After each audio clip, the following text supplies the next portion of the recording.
warahmatullahi wabarakatuh. Halo semua, perkenalkan saya Siti Zihan Alifah dengan NIM 1903748.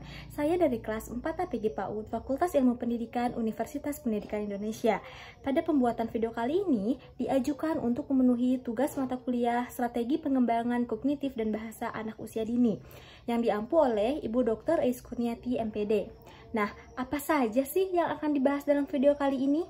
Yuk, simak baik-baik.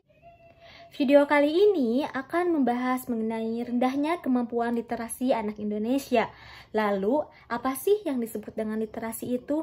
Jadi, literasi itu merupakan kemampuan untuk mengkomunikasikan makna melalui membaca dan menulis. Tetapi, seperti telah kita ketahui, literasi di Indonesia sangatlah rendah. Salah satu permasalahan literasi yaitu rendahnya minat baca anak Indonesia. Lalu, apa sih faktor-faktor yang menyebabkan rendahnya minat baca anak Indonesia itu? Yang pertama, rendahnya sarana dan prasarana membaca. Yang kedua, kurangnya model dari guru dalam hal membaca. Yang ketiga, situasi pembelajaran yang kurang memotivasi siswa. Yang keempat, meningkatnya penggunaan teknologi. Dan yang terakhir yaitu tingginya harga buku. Nah, berdasarkan permasalahan tersebut, di sini saya menawarkan salah satu program, di mana program tersebut saya beri nama dengan sebutan Subagja. Subagja ini yaitu kependekan dari Sudut Baca Bagus dan Jaya. Nah, melalui program Subagja tersebut diharapkan dapat meningkatkan minat baca anak Indonesia, yaitu khususnya untuk anak usia dini. Lalu, bagaimana sih konsep dari program Subagja tersebut? Nah, di sini saya memanfaatkan sudut ruangan yang didesain dengan semenarik mungkin yang akan dijadikan sudut baca. Seperti kita ketahui, sudut baca itu merupakan sebuah tempat yang berada di pojokan ruangan dengan dilengkapi koleksi buku. Tetapi di sini ada perbedaan pemanfaatan sudut baca pada umumnya dengan program yang saya pilih. Jadi, pemanfaatan sudut baca di sini diperuntukkan untuk anak usia dini, di mana tujuannya agar anak itu memiliki minat baca dan menambah pengetahuannya melalui aktivitas membaca. Tetapi, membaca di sini bukan berarti anak itu membaca berbagai koleksi buku yang berisi materi-materi atau tulisan-tulisan. Nah, membaca di sini berarti anak itu akan membuka buku yang berisi dengan gambar-gambar yang telah disediakan. Mengapa sih bukunya hanya dominan dengan gambar-gambar? Karena seperti kita ketahui anak usia dini itu cenderung belum bisa membaca. Lalu, bagaimana sih cara kerja dari program tersebut? Cara kerja program dari Sudut Baca Bagus dan Jaya itu yang pertama, di sini saya akan mendesain sudut ruangan yang akan dijadikan sudut baca dengan semenarik mungkin. Lalu yang kedua, di sini saya menyediakan berbagai macam gambar yang akan ditempelkan pada dinding tembok. Lalu yang ketiga, di sini saya membuat buku besar yang berisi jawaban-jawaban. Lalu yang keempat, saya menyiapkan berbagai macam cerita. Anak itu harus meluangkan waktunya kurang lebih 15 hingga 30 menit untuk datang ke sudut baca. Setelah anak datang ke sudut baca, anak akan dipersilahkan untuk memilih salah satu gambar yang telah ditempel di tembok. Lalu, setelah anak memilih salah satu gambar, maka anak itu akan mendengarkan cerita. Setelah mendengarkan cerita, maka akan ada pertanyaan-pertanyaan yang akan diberikan kepada anak. Setelah diberikan pertanyaan, maka anak akan menjawab pertanyaan tersebut melalui buku besar yang telah disediakan. Cara anak menjawab pertanyaan tersebut yaitu dengan memberikan tanda checklist pada buku yang telah ada. Nah, ketika anak menjawab pertanyaan dengan benar, maka kita dapat memberikan hadiah atau pujian kepada anak. Tujuannya agar anak semakin bersemangat untuk datang ke sudut baca.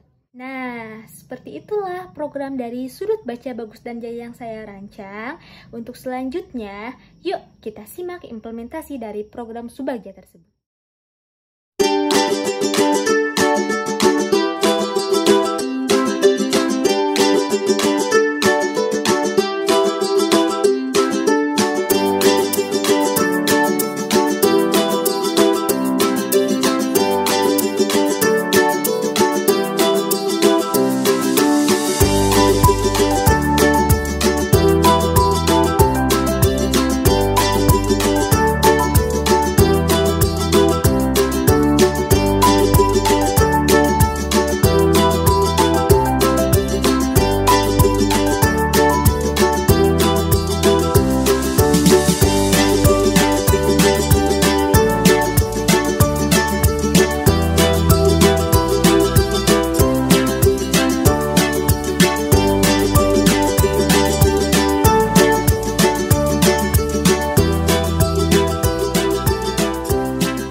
Arpa dan Arsen hari ini mau pilih gambar yang mana? Belalang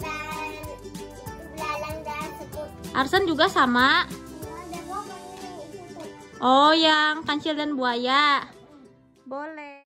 Nah, sekarang kita cerita semut dan belalang.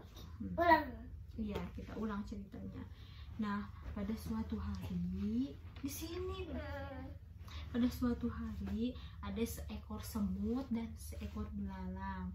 Semut itu hewan yang sangat rajin, sedangkan belalang hewan yang sangat malas sekali. Si semut itu selalu mencari makanannya dan mengumpulkannya di gudang. Lalu ketika si semut sedang mencari makanan, si belalang itu bercerita, si belalang itu bertanya kepada semut, "Hei semut, kamu itu mau kemana sih?" Terus si semut menjawab, "Aku ini sedang mencari makanan, belalang. Buat musim dingin. Buat persediaan musim dingin," kata si semut. Terus si belangnya itu bilang ke si semut menertawakan, "Dasar kau semut, musim dingin itu masih lama loh. Mending sekarang bermain-main saja denganku," kata si belalang. Terus kata si semut, "Tidak, belalang, aku tetap akan mengumpulkan makanan untuk persediaan musim dingin." Lalu kata si belalang, "Ya sudah sana, kamu sibuk saja mengumpulkan makanan. Mending sama aku hanya bermain saja dan berjemur," kata si belalang. Terus setelah nggak lama musim dingin itu tiba. Ketika itu si semut punya banyak sekali makanan di gudangnya, tetapi si belalang itu makanannya hanya sedikit. Nah, waktu itu si semut sedang bersantai, sedang santai-santai dan makan makanan yang telah si semut itu kumpulkan. Ketika itu si belalang kehabisan makanannya. Lalu si belalang itu datang ke si semut, "Tok tok tok tok tok. Hei semut, apakah kamu masih punya persediaan makanan? Aku kelaparan semut," kata si belalang. Terus kata si semut, "Dasar kau belalang, suruh siapa waktu itu kamu hanya bersantai-santai saja? Tuh lihat aku, makanan aku itu sudah banyak sekali," kata si semut.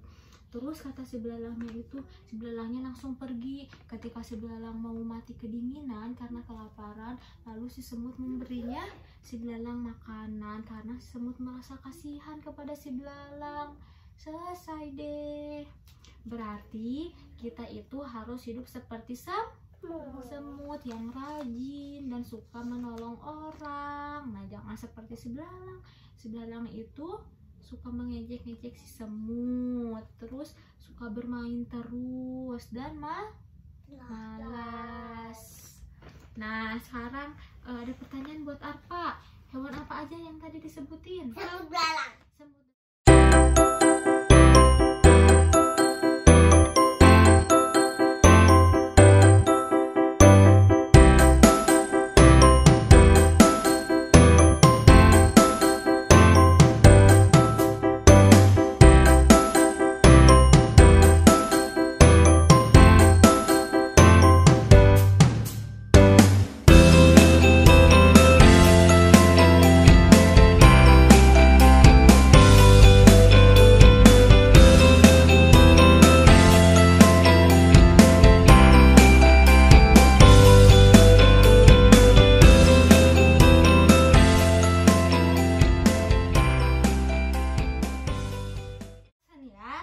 Cerita yang Arsen itu gambar yang ini ya, gambar kancil dan buaya.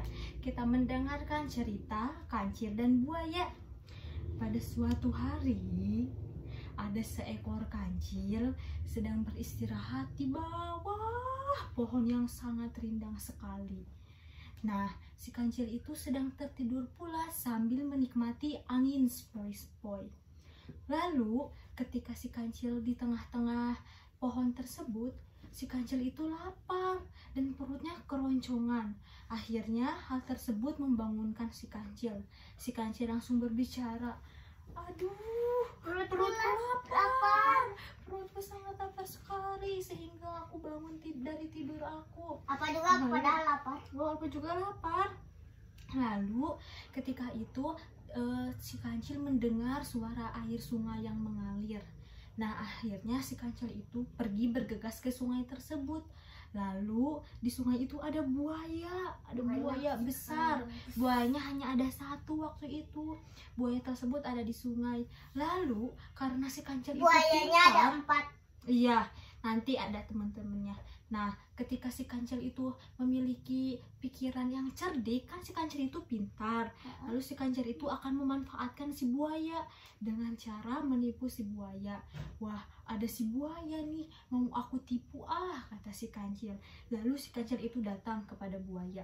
Si Kancil itu berbicara, "Hai buaya, apakah kamu mendengar aku?" Si buaya tidak menjawabnya karena si buaya sedang tertidur. Lalu ketika itu si Kancil manggil lagi buaya, "Hei buaya, aku membawa seekor daging segar loh." Si buaya langsung terbangun. "Ada apa Kancil? Kamu sangat berisik sekali sehingga membangunkan tidur aku." Lalu si Kancil itu bilang ke si buaya, "Buaya, aku memiliki daging nih untuk kamu makan siang," kata si Kancil. Lalu kata si buaya, "Mana Kancil dagingnya? Nanti akan aku ambilkan dulu," kata si Kancil. Terus, "Apakah kamu belum makan siang?" kata si Kancil. "Iya, kebetulan aku dan teman-temanku belum makan siang," kata buaya. Terus kata si Kancil, "Coba panggilkan teman-temanmu," kata si Kancil. Terus si buaya itu manggil teman-temannya, "Hei teman-teman, ayo pada keluar, karena si Kancil memiliki daging yang banyak," kata si buaya. Terus ketika itu si Kancil langsung berbicara, "Ayo buaya, berbaris, karena dagingnya itu ada di seberang sungai ini," kata si Kancil. Nah, waktu itu si buayanya itu ada 9 ekor buaya. Si buayanya itu berbaris, Lalu si Kancil itu menginjak badannya si buaya untuk menyeberang dari sungai. Nah, si Kancil itu menginjak badannya si buaya, dan setelah si Kancil berhasil nyebrang dari sungai, maka si Kancil itu langsung tertawa. "Dasar kau buaya, kau mudah sekali untuk dibohongi. Mana ada daging di tanganku? Apakah kau melihatnya?" Ternyata si Kancil itu hanya memanfaatkan si buaya untuk menyeberangi sungai. Akhirnya si Kancil itu malah mencari mentimun dan meninggalkan buaya. Dan si Kancil langsung berbicara ke si buaya, "Dasar kau buaya bodoh, bisa-bisanya kau sama aku ditipu. Dadah, aku mau mencari mentimun dulu," kata si Kancil. Iya, terus kata si buayanya gini, "Dasar kau Kancil, kamu sangat jahat sekali. Bisa-bisanya kau menipu kami. Tunggu saja balasan dari kami." Selesai. Itulah cerita si Kancil dan buaya. Berarti kita itu kalau jadi orang jangan seperti siapa? Jangan seperti si Kancil, karena si Kancil itu sudah membohongi si buaya dengan cara memanfaatkannya ya.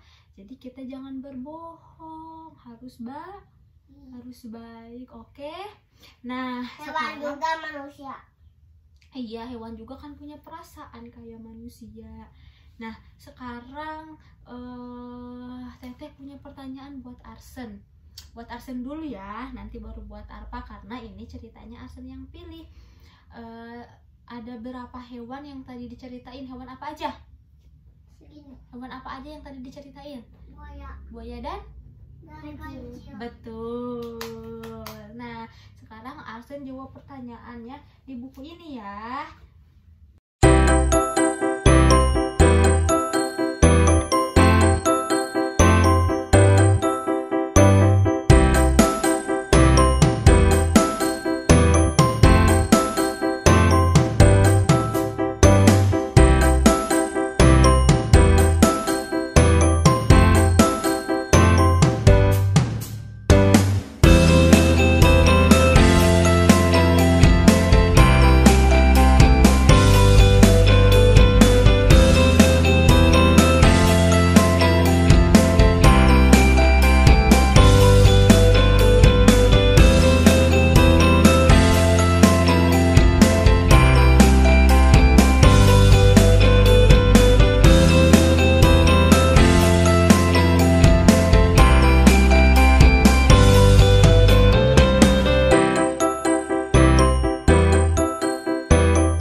Ini huruf apa?